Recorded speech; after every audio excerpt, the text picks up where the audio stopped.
The transcripts keep on coming. More testimony from the closed-door impeachment inquiry is now public. Yeah, the latest comes from George Kent. His deposition, he's a top State Department official working on Ukraine policy. And it backs up key details of the original whistleblower complaint. And with each transcript that comes out, congressional Republicans get pushed further back on their heels. Here's Senator Lindsey Graham trying out some different approaches this week. What I can tell you about the Trump policy toward the Ukraine, it was incoherent. They seem to be incapable of forming a quid pro quo. I think it's impossible to go forward without knowing who the whistleblower is and giving the president a chance to cross-examine his accuser. I can determine myself whether or not this is a quid pro quo. I've determined it's not. All right, NPR's senior political editor and correspondent Domenico Montanaro is on the line. Hey, Domenico. Good morning. Okay, so a transcript of George Kent's testimony was made public yesterday. He's a State Department official working on Ukraine, as Rachel said. What did we learn that we didn't know before? Well, Kent said Giuliani, Rudy Giuliani, the president's personal attorney, was running a, quote, campaign of lies and a campaign of slander against former Ukraine ambassador Marie Yovanovitch. He detailed his own disagreement with that pressure campaign. He likened it to what other corrupt countries do. He said, quote, politically related prosecutions undermine the rule of law.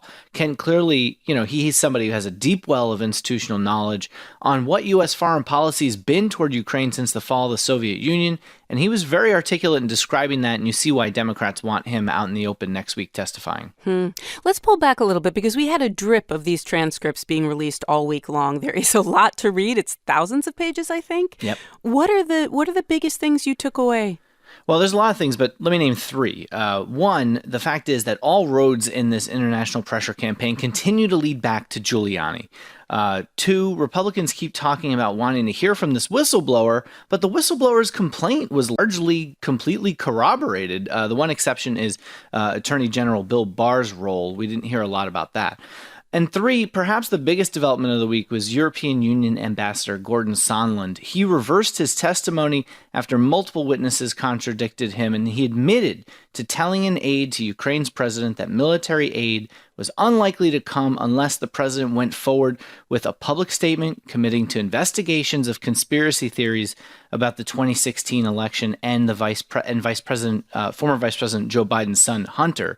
Multiple witnesses testified that there was a repeated and concerted effort to dig up dirt on the Bidens in order to benefit Trump's 2020 re-election campaign. All right, that is all the past tense, and now to the future. Next week, we get public testimony for the first time. What are you keeping an eye out for? Yeah, we're going to hear for the first time from Kent, Yovanovitch, and the acting Ukraine ambassador, William Taylor. And I'd say it's less about what they say than how they say it. I mean, these closed-door depositions have been released. They were hours-long testimonies. They're unlikely to have anything new to reveal, but how are they going to say this stuff on camera, in public, with Republican supporters of the president champing at the bit to question them out in the open? How that goes could go a long way in swaying public opinion or not. And then, Domenico, Leslie, the president's acting chief of staff, Mick Mulvaney, he's been subpoenaed to testify today now, right? He has, but he's unlikely to come forward to testify. He's not expected to show like others. One witness pointed to Mulvaney as the person who ordered the withholding of military aid at the president's direction. If he doesn't show, Democrats are likely to just go forward with this as part of an obstruction of Congress article of impeachment. They don't want to get dragged in the courts and let this process drag out much longer. Okay, NPR's Domenico Montanaro, thanks so much. You're welcome.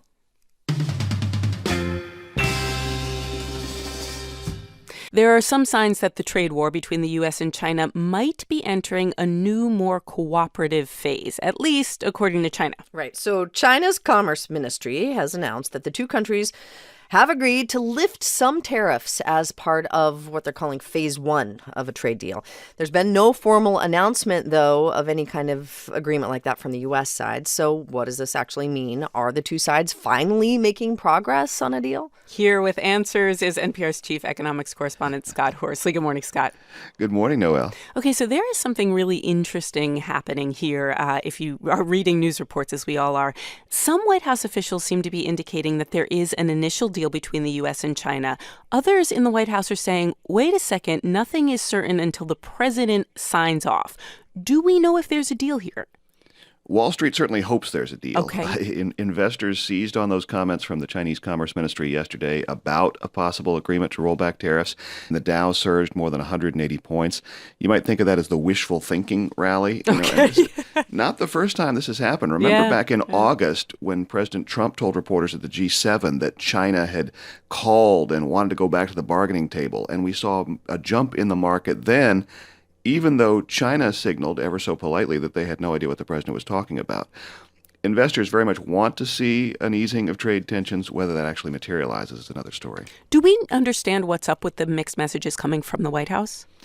This may suggest a bit of a tug of war within the administration between the hawkish hardliners who want to keep the trade war going and those who are more eager to see a deal struck. Ultimately, this is going to depend on what President Trump wants to do. And as we all know, that is hard to predict. So we may also see White House aides being reluctant to be too definitive about where President Trump ultimately lands. Okay, and if there were an initial deal, what's it? Myron Brilliant, who heads up international affairs for the U.S. Chamber of Commerce, has been talking to both sides. And he says any deal would have to involve some give and take from both China and the United States. At a minimum, it would probably, on the U.S. side, mean a suspension of the next round of tariffs due to kick in December. Those tariffs would hit hard on things like laptops and cell phones. China, though, wants to see more. They want to see a rollback of the September round of tariffs, sometimes called the Walmart round, which hit a lot of things like clothing and household items. What Brilliant says the agreement would not include, though, is any structural movement on the big issues that prompted the U.S. to launch this trade war more than a year ago. I look at this as like one chapter in a book. I don't think we're going to complete the trade agreement just by the signing of this phase one agreement, but it's a start in the right direction. Start in the right direction. Scott, as you know, some White House advisors have continued to take this line that the trade war hasn't really been that bad for U.S. consumers or businesses. I know that you've been looking into this. How much has the trade war cost U.S. businesses so far?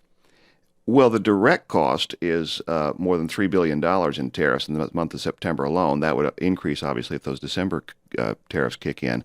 But there's also been the indirect cost of uncertainty that has cut into business investment, caused a slowdown in manufacturing. Those are really the big costs that are starting to add up. NPR's Scott Horsley. Scott, thanks so much. You're welcome.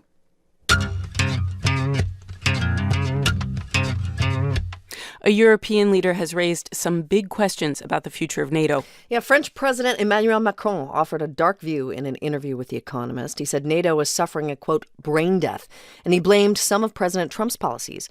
Macron questioned how the North Atlantic Treaty Organization can keep its promise of collective defense with less American leadership. Sophie Petter is the Paris bureau chief for The Economist, and she conducted that interview with Macron. She's with us now on the line. Hi, Sophie.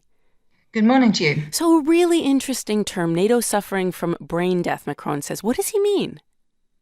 Well, I think what he was talking about in the interview was really NATO's ability to coordinate strategically. I mean, that's why he uses the metaphor of the brain. It's not about operational ability to act on the ground. He was clear that NATO still functions well in that respect. But it's the strategic coordination, and that was brought about really by the US decision unilaterally to withdraw troops from Syria. And so it's about not consulting between NATO allies when making those decisions. And of course, the US decision then prompted Turkey's decision to move into the border territory. That means that you've got two NATO allies working against each other. And this is an area where Europe really has very direct interests. It feels very close to Europe, Syria. So I think it's that. It's not about the whole of NATO being in a state of brain death. I think what he means is the coordination, the strategic thinking, and the way that NATO operates as an alliance. And he obviously very clearly thinks that the United States making unilateral decisions, as you said, is part of the problem. I wonder, how are European and NATO leaders reacting to these comments? They feel a bit like a hand grenade. Well, yes, there were some pretty rapid reactions in Europe to this yesterday. We had Germany's Chancellor Angela Merkel, who called his comments drastic. And she reaffirmed the fact that Germany puts a huge value on the NATO alliance. So she was clearly pushing back on it. on his comments. On the other hand, Moscow was officially very pleased with Macron's comments. And this was, in a way, music to Moscow's ears to have NATO criticized in this way, even if, you have to, I think, look at the background and see exactly which bits of NATO Macron was criticizing. Do we have a sense of what Macron was trying to accomplish by saying what he did so publicly? Well, I think that he's the sort of leader who's not afraid of saying things and of saying things that can upset people. We've learned that about him. And I think what he's really trying to do is send a wake-up call to Europeans and say, look, over the last 70 years, you've relied on American defense guarantee under the transatlantic alliance, and that the decisions that America has made now leave, in a sense, are cutting Europe loose. And so Europe has to wake up, take stock of this, and start thinking of itself more strategically and more as a power player in the world. And that will mean building up defense capability, spending more on defense, and thinking of a way in which Europe can start sort of acting as a proper muscular player in the world. Can you just sum up quickly, Sophie, and I know it's speculation, but what would Europe look like without NATO?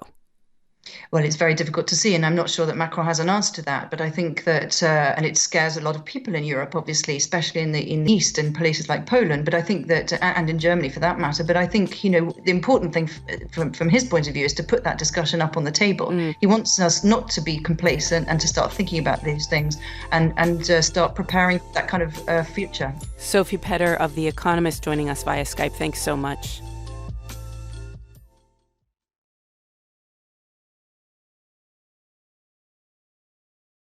How will the presence of TV cameras change the impeachment inquiry? We should find out this week. For the first time, House investigators are planning to gather evidence in public. They expect to hear from 3 U.S. diplomats about the president's efforts around Ukraine.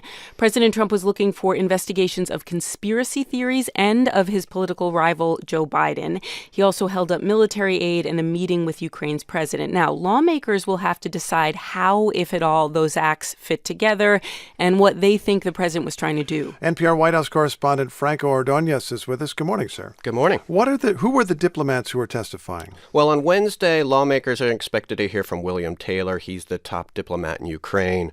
George Kent from the State Department. And on Friday, former ambassador to Ukraine, Marie Yovanovitch, is expected to testify. All three, you might remember, met privately with investigators and testified of the administration putting pressure on Ukraine to launch an investigation into a political rival. Taylor, for example, testified of a clear understanding that security aid would not come until Ukraine president committed to doing an investigation. And Kent described a campaign of lies led by Rudy Giuliani to undermine Yovanovitch. Oh, yeah, the president's personal lawyer who was deeply involved in all of this. Now, how are lawmakers viewing the public phase of this investigation? Well, it depends on which side of the aisle you are on. Democrats are acknowledging now that the public isn't grasping their message. For one, they say people don't necessarily understand the Latin of quid pro quo. Congressman Jim Himes, who sits on the Intelligence Committee, says people can soon expect to hear a refined message. He was on NBC's Meet the Press. When you're trying to persuade the American people of something that is really pretty simple, which is that the president acted criminally and extorted in the way a mob boss would extort somebody, a vulnerable foreign country, it's probably best not to use Latin words to explain it. I guess it is true mob bosses generally are not known for using Latin words necessarily. Maybe that's what he's trying to say here. But we'll see how they change their messaging. What about Republicans? Well, it's interesting because Trump is not only taking his frustrations out on Democrats, but he is also taking them out on Republicans. He tweeted Sunday at Republicans about not getting caught in a fool's trap of raising concern about the July 25th call, but just arguing it's not impeachable. He insists nothing was done wrong, and he wants Republicans to carry that message. The reality is Republicans have struggled to come to a consensus on how to defend the president, and they've gotten limited guidance from this White House other than that Trump wants them to be stronger. There's something a little confusing I hope you can explain. How significant is it that the president's acting chief of staff, Mick Mulvaney, who the president, I presume, doesn't want to testify, has asked a court to decide if he should testify? He's joined this lawsuit already in motion. Yeah, it's very significant. Mulvaney is trying to join a lawsuit lawsuit by former White House officials who appear willing to testify if the court orders them to. The lawsuit was filed by former Deputy National Security Advisor Charles Kupperman. And just to note, former National Security Advisor John Bolton has that same attorney and had said he will follow the same guidelines. According to their lawyers, Kupperman nor Bolton will testify until a judge tells them whether to adhere to a congressional subpoena or a White House directive. It is also interesting, though, that Mulvaney has hired his own personal attorney. He's still the acting chief of staff, so that indicates some level of independence from the White House. Meaning that he may see his interests slightly different or significantly different than the president himself. We shall see. Franco, thanks so much. Thank you. NPR's Franco Ordonez. Until yesterday, Evo Morales was the longest-serving leader in South America. But now Bolivia's president is leaving his job. Here's how we got here. Just a few weeks ago, Morales claimed to have won re-election. To do that, he overrode Bolivia's term limits. He said that the limit on how long he could serve violated human rights, and he won that argument in court. But then there were allegations of fraud during his re-election, and so people went out into the streets. NPR South America correspondent Philip Reeves is following this. Philip, good morning. Good morning. What persuaded Morales to go now? Well, the opposition said from the get-go that last month's elections were a complete fraud, and that's what kicked off those protests that have caused such havoc across the country. The Organization of American States sent in a team to find out what had happened, and early yesterday it revealed its findings, and these were that there were many irregularities in that poll, from computer security flaws to the count, the custody of the ballot, and that really lit the fuse, and the collapse began with amazing speed.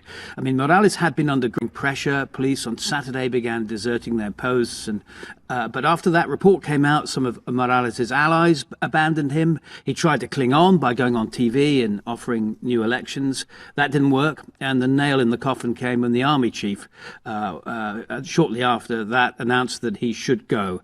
Morales then said, "Okay, I'm turning in a letter of resignation to the legislature," but he's characterizing this as a coup, saying that he's stepping aside to restore calm. Amid all of those items you just listed, I'm thinking of the two that point to the national security state making a decision, police deserting their posts, and you said the army chief turned against the president.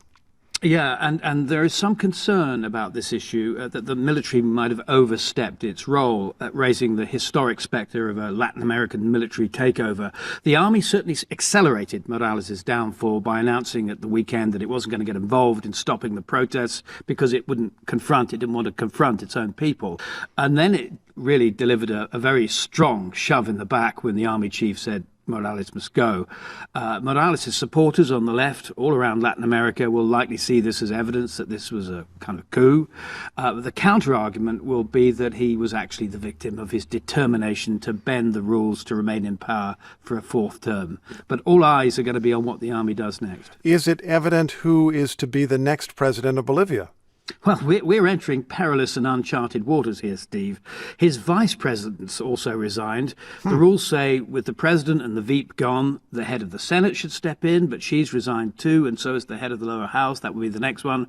There's speculations now that legislators will meet to appoint someone or some kind of transitional body that'll take over until elections. They'll need to act quickly because the situation on the ground is unstable. I'm seeing overnight reports of clashes, arson attacks and looting. Morales says he's got a property that's been attacked. So this is a turbulent and dangerous situation. Is nobody president of Bolivia right now? Well, it's extremely difficult to know who's in charge because the process of figuring that out hasn't happened. We don't actually know where Morales is and what will happen. His next move will be. He's been offered asylum by Mexico, and we don't know what the army is going to do next. So it's a very uncertain situation, Steve. That's NPR's Philip Reeves. We'll keep listening for your reporting. Philip, thanks. Welcome.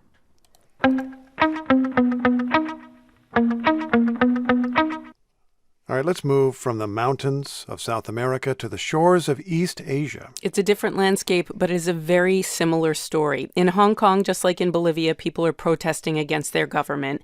And today, these demonstrators have new grievances. They're focused on the death of a student protester and the arrests of 6 Democratic lawmakers. Now, this protest against the suppression of protests has led to another crackdown. Police fired live rounds at protesters, and they hit a 21-year-old man at close range. Authorities at the hospital say he's in critical condition. NPR's Julie McCarthy has been covering this story from Hong Kong. Hi, Julie. Hi, Steve. What have you seen today? Well, what you saw today was rage, and it exploded on the streets. The residents of Sai Wan Ho, in the northeast corner of Hong Kong Island, were furious. That's where the shooting took place, and they stood on the streets berating the police. Crowds on both sides of this big boulevard, with the police in the middle, yelled all manner of insults at them. You can hear the fury.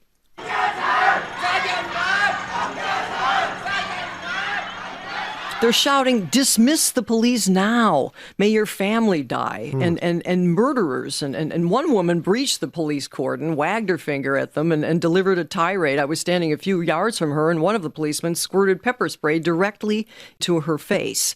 The police then issued their own warning for everyone to leave or face the same, pepper spray. And listen to their anger here.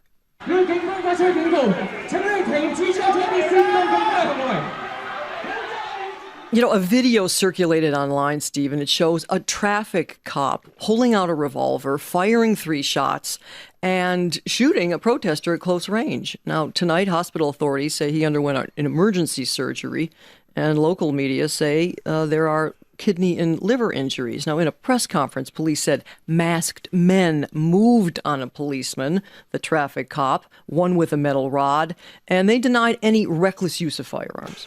Julie, I'm thinking about what Noel said. You have protests, the police crack down. The crackdown leads to more protests, which leads to more crackdowns. How does each of these increasingly violent steps change the dynamic between protesters and police? Yeah, it's just this accumulation of anger. There was suspicion of the police before, but now people are prepared to believe the worst with very little evidence. I heard a different Hong Kong this past weekend. People attended vigils for a university student, as Noel pointed out, who died Friday from brain injuries in a fall that many protesters suspect the police had a direct or indirect involvement in. And the police vehemently deny that. One woman who identified only as Poppy said tensions are getting worse and said people are just more willing to escalate the protests right now. She says, listen to the chanting and hear how and listen to how it's evolved, Steve. Protesters used to chant, "Add oil," meaning be robust. Then it evolved to Hong Kong resist. And now the chant is Hong Kong revenge. There is a definite hardening of attitudes. I'm liking, entirely aside from the politics, liking that chant, "Add oil." I may try to use that in my own life, if that means be robust and be strong. Julie, thanks so much. Really appreciate it. Thank you. That's NPR's Julie McCarthy in Hong Kong.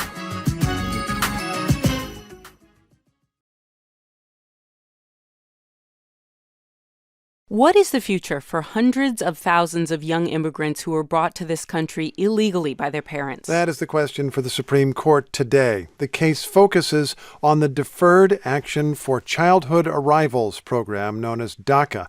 President Obama first approved this plan. It offers temporary protections to people who are often called dreamers. President Trump tried to revoke the program only to have the lower courts temporarily block his action in a case that the highest court now decides. NPR's John Burnett covers immigration, and he's been watching this case closely. Good morning, John.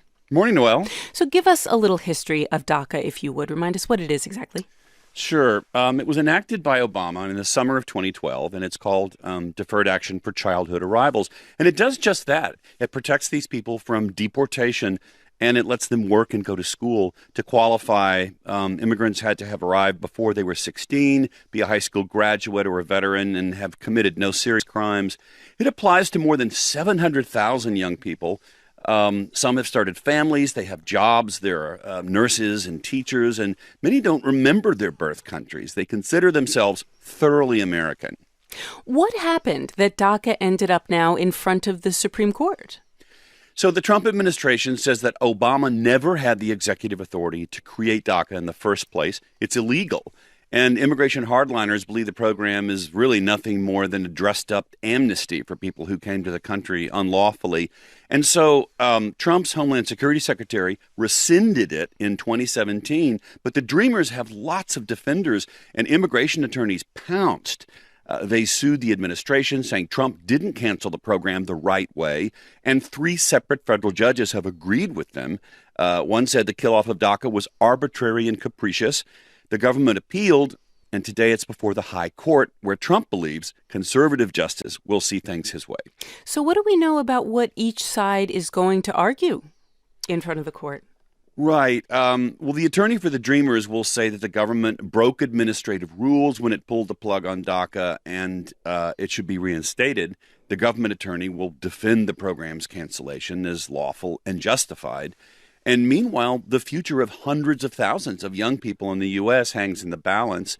One of them is Michelle Segura.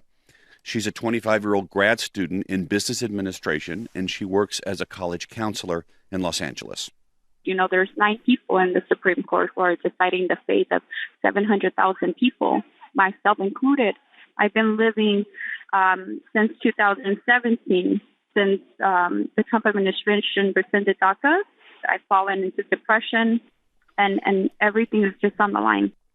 And she told me that she's been camping out in the line that's formed outside the Supreme Court in the cold to get a seat in the public gallery to watch these historic oral arguments today. Yeah, temperatures were like in the 20s last night. God, I shivered just to think of it.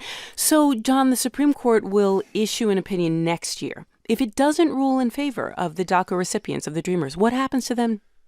Well, the Supreme Court could tell the administration, if you want to end DACA, you have to go about it a different way. But it gets into politics because the program is very popular.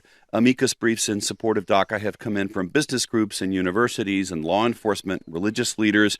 And polls show big majorities of Democrats and Republicans sympathetic to these young people who are mostly from Latin America. And analysts told me what ultimately has to happen if DACA is to be reserved, Congress needs to enact the law. Okay. NPR's John Burnett. John, thanks so much. Happy to be here. The impeachment inquiry will go public tomorrow. Of course, there have been private interviews before impeachment investigators up to now, and some new testimony from that process is emerging. These are witnesses who appeared before the House Intelligence Committee and other committees. Transcripts of their testimony appear to support the case that the Trump administration tied military aid for Ukraine to investigations of President Trump's political rivals. NPR congressional reporter Claudia Grisales has been working her way through the newest documents. Good morning, Claudia. Good morning, Noelle. Okay, so more pages of testimony from behind closed doors. Let's talk about who this time, and let's talk about what you found. Well, yes, the committees released 3 additional transcripts for closed-door testimony for 2 State Department diplomats and a Pentagon official. Catherine Croft and Christopher Anderson both work at the State Department, and they corroborated the testimony from their colleagues on several fronts, including that military aid to Ukraine was held up and that Trump's personal attorney, Rudy Giuliani, was running shadow diplomacy operations in Ukraine. In fact, Anderson said that he was warned by former National Security Advisor John Bolton that Giuliani was a, quote, key voice on Ukraine and could be an obstacle. It was also clear in the testimony that Trump was fixated on the issue of corruption in Ukraine and that he appeared to tie it to a debunked theory that Ukraine interfered in the 2016 elections. Laura Cooper is a Pentagon employee. She testified that military aid to Ukraine was held up for weeks and Pentagon officials were kept in the dark as to why. She told Congress that the order to withhold the funds came from the Office of Management and Budget, and Mick Mulvaney, who is the acting chief of staff at the White House, has been running that division. Okay, so a lot of what you have read in these newest documents has corroborated what we've heard before. Let's move forward to tomorrow, a big day on Capitol Hill as this all goes public and televised. What are we expecting? Yes, so as we get closer to tomorrow's hearing, lawmakers have been filling in more of the blanks of what's to come, kind of pulling back the curtain, if you will, on this weeks-long process behind closed door and these depositions. And 3 witnesses will testify this week. It's all expected to kick off tomorrow at 10 a.m. And the witnesses are now household names: Acting Ambassador to Ukraine Bill Taylor and Deputy Assistant Secretary of State George Kent, as well as the former Ambassador to Ukraine Marie Yovanovitch. We also have more clues on the structure of the questioning. Each side will get 45 minutes to ask questions. But even with all of this parameter in place, the question could go on all day. And of course, we know that Adam Schiff will chair these proceedings of the panel, and a key Trump ally, Jim Jordan of Ohio, has been added to the panel, and he'll be asking questions as well. And Claudia, we should note before we let you go that Republicans have a list of witnesses that they want to call. On that list, Joe Biden's son Hunter and the whistleblower. So we shall see how things go from there. NPR's Claudia Grisales, thank you so much for your time. Thanks for having me.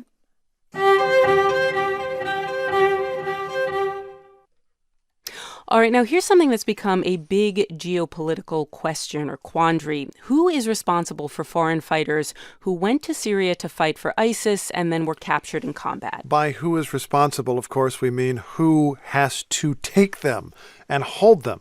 Well, whoever may be responsible, Turkey says it isn't us.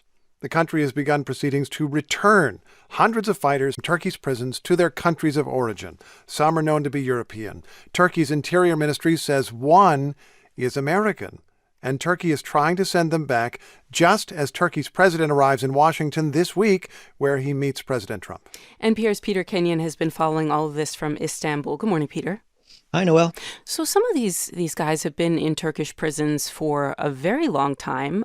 Why is the Turkish government pushing so hard now to try to send them home? Well, Turkey's been saying for some time now, other countries have got to take these people back. They're your citizens. They went to join these terrorists.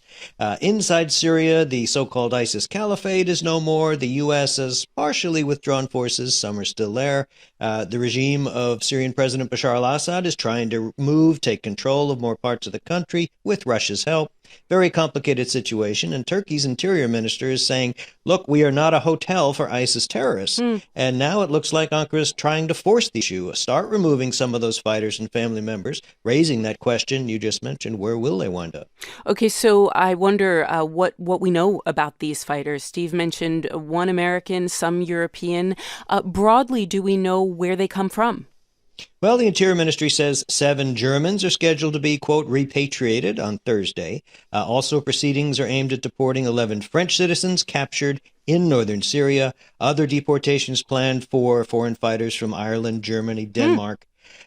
Some European countries now, we have to note, are stripping some of these people of their citizenship. That doesn't make things any easier, but President Erdogan says that doesn't matter. They're going back anyway. And as you mentioned, there's an American in the mix, one foreign fighter described as a U.S. citizen. The latest video has shown him not sent home, but in this buffer zone, the no man's land between Turkey and Greece on the land border. There was video of showing him hands raised as if to say, where do I go now? Greek police say they denied him entry twice. President Erdogan said he's not our problem.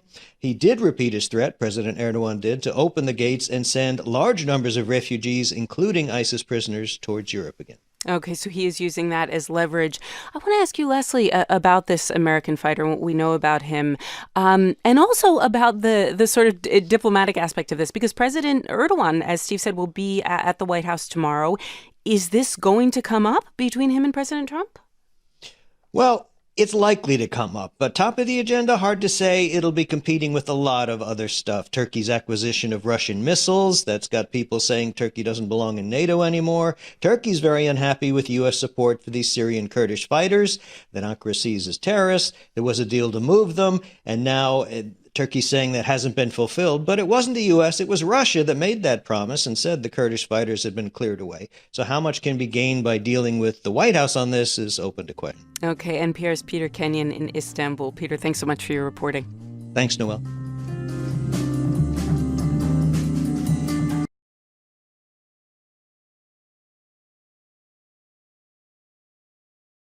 The Constitution of the United States says an official may be impeached for a few things. Quote, treason, bribery, or other high crimes and misdemeanors. So that's the language in the law which gives House investigators power for the proceedings that go public today. A House committee calls 2 witnesses before TV cameras. The hearings will also be heard live on NPR. And the head of this inquiry is deciding which of those offenses in the Constitution might fit the president's efforts in Ukraine. Adam Schiff of California tells NPR he is not looking to punish the president, but to protect the country. The president gives every impression that he believes that he is above the law, that he can solicit foreign interference in our elections, he can do whatever he pleases, that anyone who calls out his corrupt behavior is a traitor or a spy. That's a very dangerous situation for the country. NPR's Tamara Keith is here to talk about today's hearings. Hi there, Tam. Good morning. What is the behavior that Chairman Schiff describes as unacceptable? Essentially, forcing or pressuring a foreign government to interfere in a U.S. election. And there are 2 witnesses that will testify today, Bill Taylor and George Kent. Both of these are men who are widely respected diplomats, lifelong public servants who have Ukraine in their portfolios. And in their private depositions, they both expressed grave concerns with this sort of shadow foreign policy toward Ukraine that was being driven by the president's personal attorney, Rudy Giuliani. They say it was running counter to U.S. policy and national security interests. A little bit more about them. Taylor is best known as the person who sent the text message that said, quote, I think it's crazy to withhold security assistance for help with a political campaign.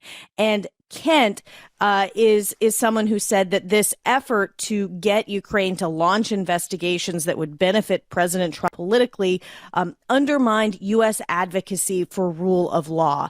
Democrats are going to use their testimony to make a case for why all of this matters. Well, why all of this matters, and of course they also have to make a case for why all of this would be impeachable. How does the chairman, Adam Schiff, fit the evidence gathered so far with those words we heard from the Constitution?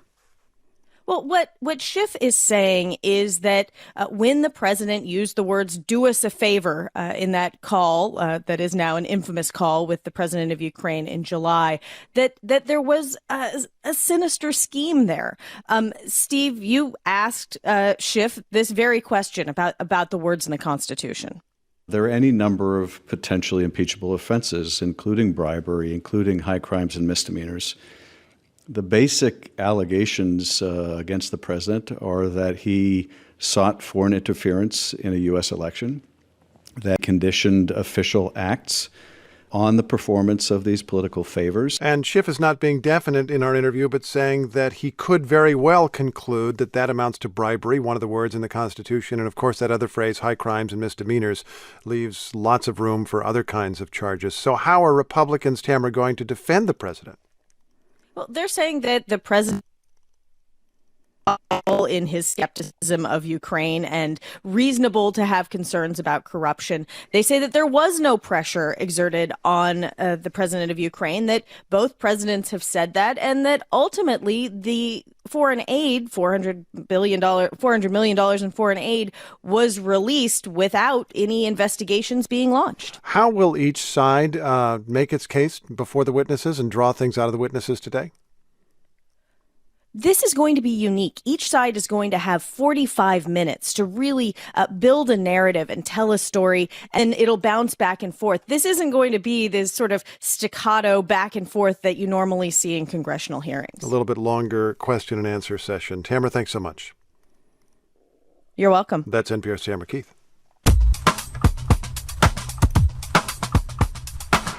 Okay, to judge by his Twitter feed and his public speeches, the president has been intently focused on the impeachment fight, but he has a very different duty today.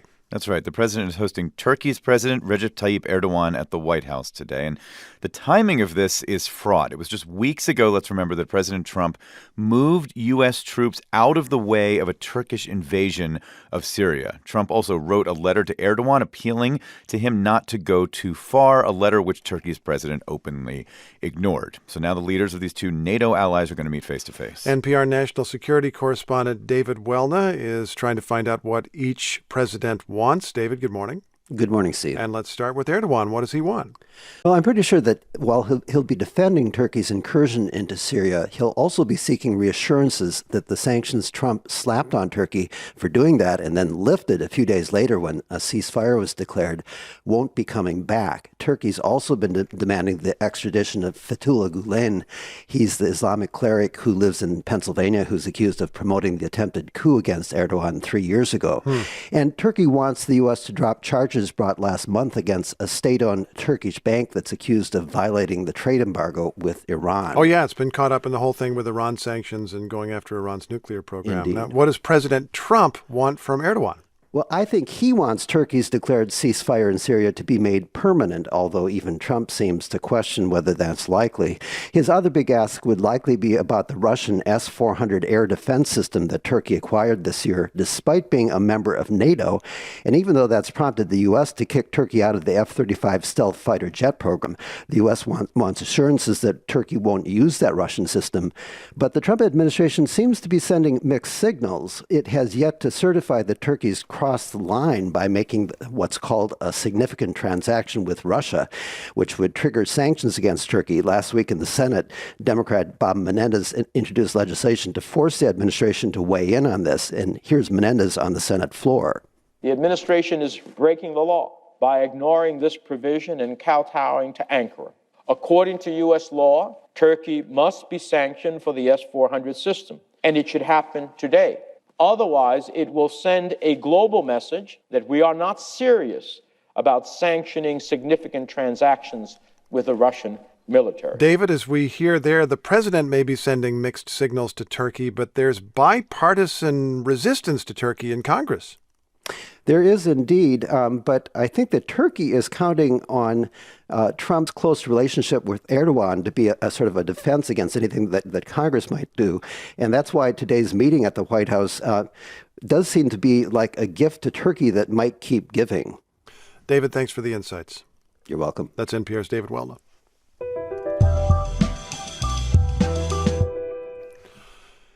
To hear one official put it, Hong Kong is on the brink of a, quote, total breakdown. Right. Those are the words police are using amid some of the worst violence the city has seen since these protests began in June. Demonstrators caused disruption in the city for a third straight day, and their actions caused some subway lines to shut down. And now the authorities there say they're going to cancel school tomorrow for safety reasons. NPR international correspondent Julie McCarthy has been in Hong Kong covering this story. Hi, Julie.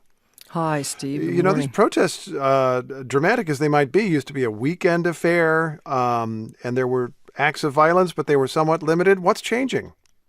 Well, first of all, you had the death of a student, Chao Tse-luk.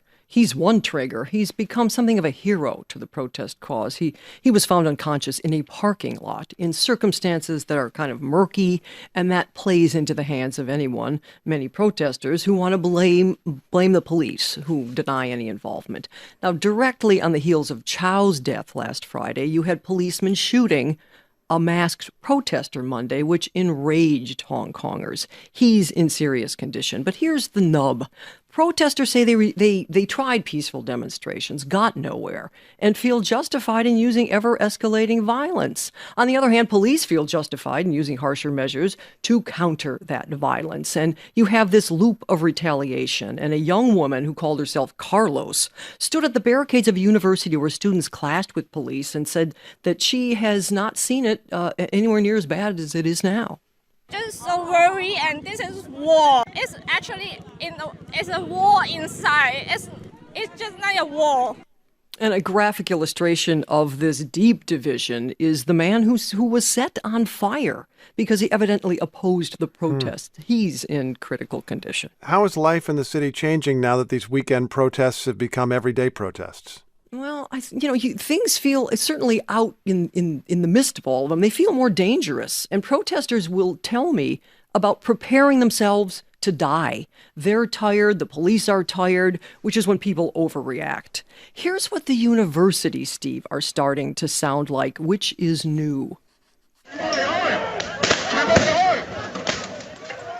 Firing tear gas on campuses, again, a new development. Students in this one are at the Chinese University of Hong Kong, and they're still holed up to stop any police advance. And as we speak, students are stockpiling supplies other universities anticipating clashes.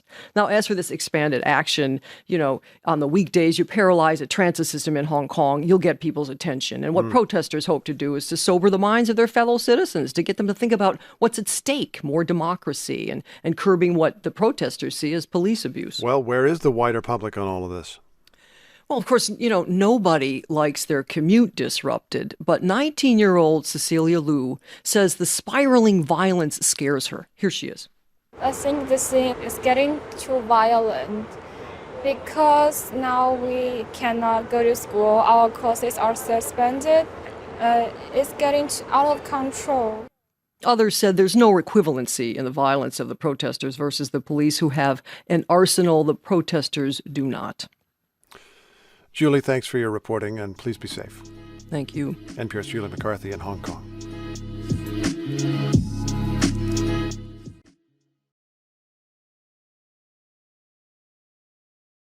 Well, it did not take long for a big reveal to drop on the opening day of public testimony in the impeachment inquiry. Right. It was about another phone call involving President Trump. This is not the July 25th call that we've heard so much about. And it was mentioned by William Taylor. He's the acting U.S. ambassador to Ukraine.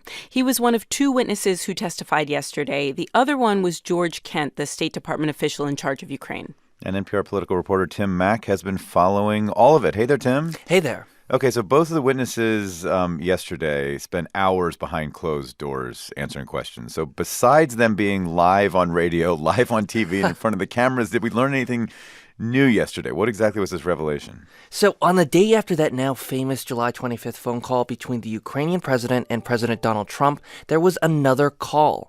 Taylor said one of his staffers overheard a conversation between U.S. Ambassador to the EU, Gordon Sondland, and Trump. And during this phone call in a restaurant, the staffer could hear Trump asking about the investigations.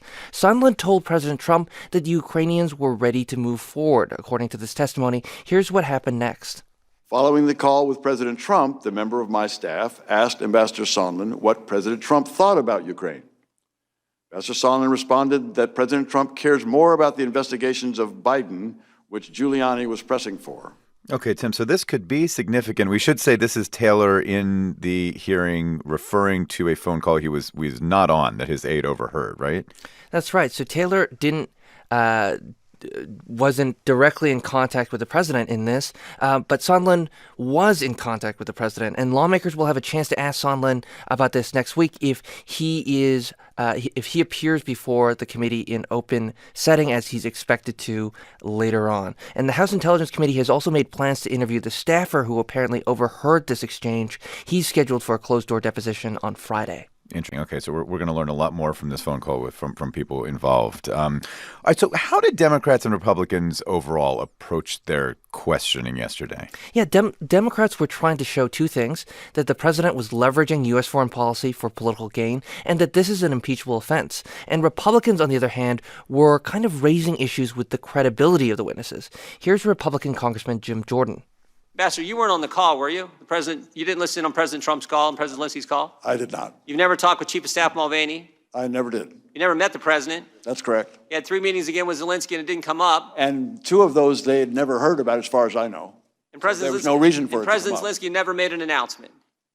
This is what I can't believe, and you're their star witness. So Democrats shot back that they would have witnesses with firsthand knowledge, but individuals with firsthand knowledge, such as acting White House Chief of Staff Mick Mulvaney, have refused to testify. Another point that Republicans made was that aid was released, no investigations ultimately came from the Ukrainian side, and so no wrongdoing ultimately occurred. One Democrat responded in essence, look, the attempted bribery can be a crime just as bribery is also a crime. All right, so you mentioned that Sondland is one of the witnesses we might hear from. What else is coming? I mean, yesterday was just the beginning, right? Right. We're expecting to hear from Marie Yovanovitch. She's the former U.S. ambassador to Ukraine. She's going to scheduled to testify this Friday, and we have 8 more witnesses expected to appear in open hearing next week. Much more to come. NPR's Tim Mak. Thanks so much, Tim. Thank you. All right, so the Southern Poverty Law Center is expected to release more emails today from one of President Trump's top advisors on immigration. Emails, it says, document an affinity for white nationalism. Right. The center says there are hundreds of these emails. They are ones that Stephen Miller sent to a journalist at Breitbart. And within them, the Southern Poverty Law Center says there's a bunch of references to white nationalist ideas. So at this point, some congressional Democrats are calling for Miller to resign. The White House is calling this a far-left smear, and Stephen Miller, for the moment, isn't saying anything.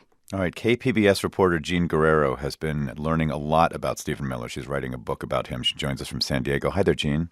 Hi. So you've actually reviewed some of these leaked emails obtained by the Southern Poverty Law Center. What's in them? That's right. They're emails that Miller sent to Breitbart editors in 2015 and 2016. To me, the most revealing part is that Miller recommended a book called Camp of the Saints. It's a racist book that depicts the, quote, end of the white world after being overrun by refugees. It's filled with descriptions that are horrifically degrading. Just as an example, it describes migrants as, quote, kinky-haired, swarthy-skinned, long-despised phantoms, and as teeming ants toiling for the white man's comfort. So Stephen Miller told Breitbart to do a story showing parallels between the book and real life. And then Julia Hahn, who later became a special assistant to President Trump, did a story saying that immigration could doom society just like in the book. And then Steve Bannon, who was the Breitbart news executive, also started talking about the book after that. Bannon later served as Trump's chief strategist, but left in 2017. The emails also show that Miller was encouraging Breitbart to pull news from a white supremacist website that promotes the Great Replacement theory. That's a conspiracy that says people of color are systematically wiping out the white race, a falsehood that's motivated white terrorist shootings. Wow. Okay. There's a lot there. So these Stephen Miller emails, how did SPLC get them? Yes. So a journalist named Katie McHugh was working at Breitbart at the time. Breitbart editors introduced her to Miller as someone who would influence the direction of her reporting. McHugh was fired in 2017 for anti-Muslim tweets and has since renounced the far-right movement. She shared her Breitbart emails with the SPLC. And I spoke to her, and she says Miller expressed a real familiarity with white supremacist literature. There's more than 900 emails, and the Southern Poverty Law Center plans to roll them out slowly, including some new ones that should be coming out today. Does what's in these emails line up with what you've learned about Stephen Miller in your reporting for the book? Yes, the emails are consistent with some of my reporting about him. Miller has long been influenced by ideas about the U.S. as a nation that was forged by white men and should hold on to that heritage. At the time that these emails were sent, Miller was working for Alabama Senator Jeff Sessions, and then he joined the Trump campaign in January 2016. It's worth noting that after the emails were sent, Breitbart did publish articles that were consistent with them. Can you just remind me what his role is in the Trump administration now? Yeah, he's the White House's main policy advisor on immigration. We can see some of what was captured in the emails in Trump's immigration policy. Trump often says he's focused on stopping people coming into the U.S. illegally, like criminals and drug traffickers, but they're also putting sharp limits on legal immigration, which reflects some of these ideas about limiting flows of people from non-white countries. KPBS reporter Jean Guerrero. Thanks so much, Jean. Thank you.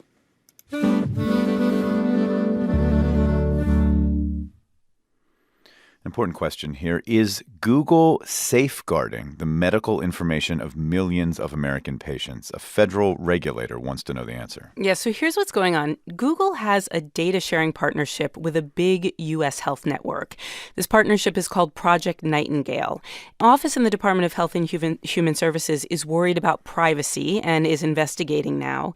And we should note that Google is one of NPR's financial supporters. All right, let's bring in NPR tech correspondent Shannon Bond to talk about this. Hey, Shannon. Hey, David. All right, so what is this Google project called Project Nightingale? This is a deal that Google has struck with Ascension, which is this big Catholic healthcare system that operates hospitals and doctors' offices in 20 states and D.C. Google says it has a contract to manage Ascension's clinical data. So that's test results, hospitalization records, treatment records, your whole health history. The companies say they're working together to make sure doctors have access to all patients' records. So this is Google doing something they say is about helping patients. Yeah, they say they're working on artificial intelligence tools that could analyze these records and even make suggestions about treatment. This was first reported by the Wall Street Journal this week, and Google's confirmed it. And, just to set the scene a little bit, as anyone who's dealt with a doctor's office or a hospital knows, lots of these systems are really fragmented, meaning A total mess sometimes. Right, and your doctor may not know what's going on elsewhere kind of in your health. And so all of these health providers are looking to move electronic records into the cloud, and tech companies see this as a massive business opportunity. Not just for Google, but the other tech giants too, Amazon, Apple, Microsoft, they're all racing to get into healthcare. Okay, so what is the big worry here? Well, it's really privacy. Google already knows so much about all of us, and now we're talking about medical history, health information. That's sensitive stuff. Critics are asking what else might Google do with this? And it comes on the heels of Google's recent announcement that it's buying Fitbit, which makes fitness trackers, and Google's going to spend $2 billion on that deal. Okay, so some privacy concerns. What about the law? I mean, is what Google's doing here legal? Yeah, Google and Ascension say they're following federal laws about patient privacy that address just those things. And Google says it actually does similar work with dozens of other healthcare providers. But this week, the U.S. Department of Health and Human Services, as you mentioned, it said it wants more information about how Google and Ascension are collecting these medical records to make sure they are indeed following the law. Senator Mark Warner of Virginia said Google and Ascension should stop the project entirely while it's being reviewed. He told CNBC he was concerned about patients and whether they had been adequately notified about Google accessing their data. Should it be done without consent? And should it be done where we're frankly empowering one of the already dominant platforms without any competition? And critics say Google is not just that Google, has these issues about data. It's also not a great track record on privacy. It's actually been sued over how it handled health data for a research project with the University of Chicago. Google has denied those accusations. NPR's tech correspondent Shannon Bond. Shannon, thanks so much. We appreciate it. Thank you.